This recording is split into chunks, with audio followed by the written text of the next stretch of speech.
nature et l'homme. Le podcast de Yolène Delavigne. Au menu aujourd'hui, des insectes incroyables, un homme qui a planté une forêt tout seul et des oiseaux qui dorment d'une drôle de façon. On a souvent peur des insectes, pourtant ils sont extraordinaires, comme la mégacane de Shan, un drôle de nom qui désigne l'insecte le plus long du monde. Il peut mesurer jusqu'à 50 cm. Il se déguise en pousse de bambou et se laisse pendre comme une brindille en cas de danger. Chez les insectes, les records sont fréquents. Ainsi, le thon, pas très sympa quand il vous pique, peut voler à 145 km/h. Et vous n'aimez pas les mouches ? Elles sont étonnantes pourtant. Certaines ont des bébés, des larves, qui résistent à des températures de moins 270 degrés et plus 90 degrés. Pas mal, non ? Plus d'infos dans l'ouvrage Fabuleux insectes de Denis Richard et Pierre-Olivier Macquart aux éditions de La Chaux-Nestlé.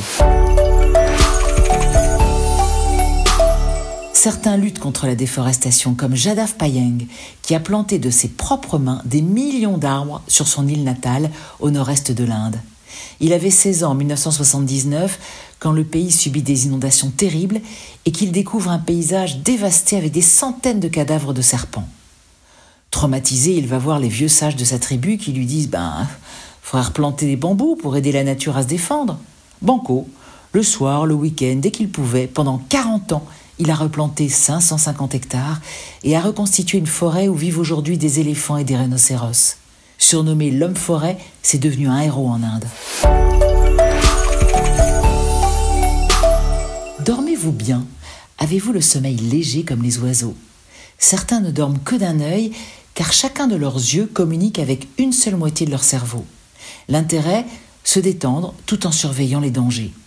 Ils gardent un œil ouvert le temps de reposer l'hémisphère droit, par exemple, puis ils alternent, comme s'ils éteignaient une moitié de leur cerveau.